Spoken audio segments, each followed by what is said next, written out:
Good morning. I am Dr. B. Ramanakumar, working as a professor in EC department, Swarnandhara College of Engineering and Technology, Narasapuram. Today we discuss about end-fire and broadside arrays of our antennas and wave propagation course.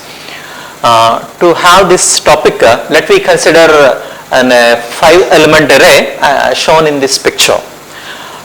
This 5-element array was spaced equally with D as spacing everywhere, where the line is the base for our all elements, where that line we call as axis. So the basing on the axis we name these arrays as end-fire and broadside array. That means what? The signal was propagated, or the signal was delivered, or the signal was radiated maximally towards the broadside wall of the axis, then that array is functioning as broadside array. If the signal was radiated maximally, that the electric field component is maximally radiated towards the end-fire wall, end-side wall of the axis, that is this side, that is like the pattern will be like this, then that array is being configured as end-fire array. That means that we can operate the same array as broadside as well as end-fire by making some operational changes, so that for the broadside array the pattern will be like this, where if you make the configuration, the operation of the array which as end-fire, then the beam, the broadside beam will be steered as end-fire. So let me have the mathematical modeling of the same, that how the beam gets steered as broadside to the end-fire mathematically. So to have this mathematical modeling, let me start with our total phase shift equation, which is as psi is equal to alpha E plus beta D plus beta D cos pi, where the psi is our total phase shift, which could be 360 degrees,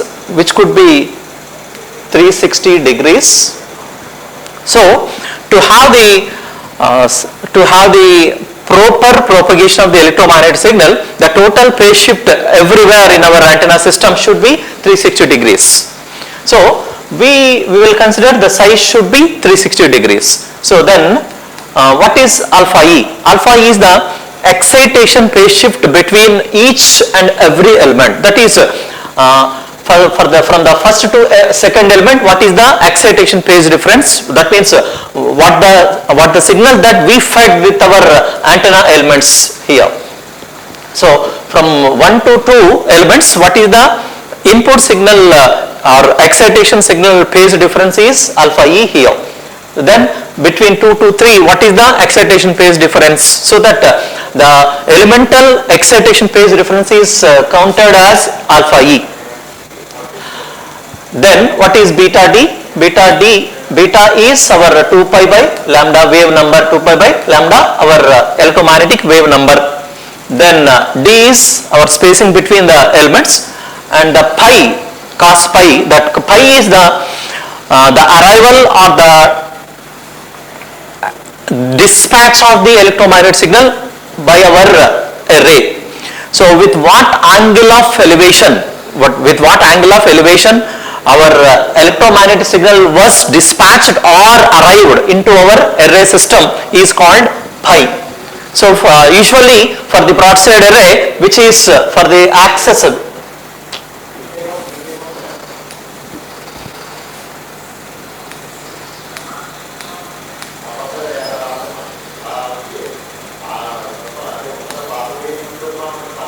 so for the broadside array where the axis is like this, then the pattern will be at the 90 degrees to the axis. So pi will be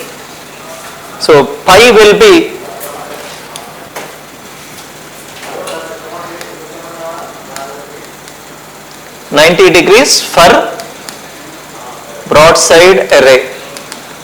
Similarly, we can evaluate the pi. The pi will be for end-fire array as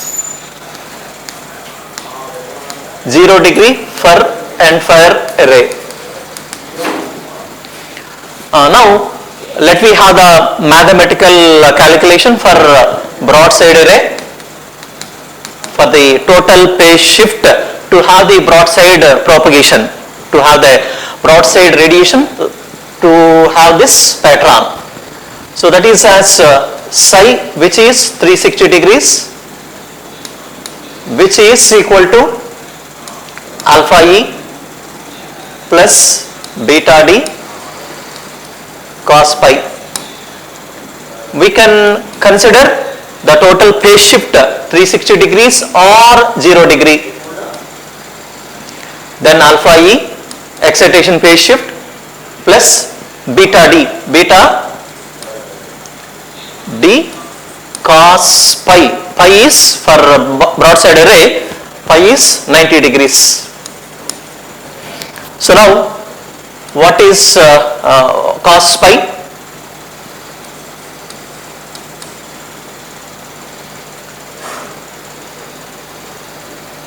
Zero. Then our psi is equal to alpha E plus 0. Then we can consider the psi is as 360 degrees or 0 degree. So then alpha E could be 0 for broadside array. So this is the mathematical equation that we require to have the broadside array pattern.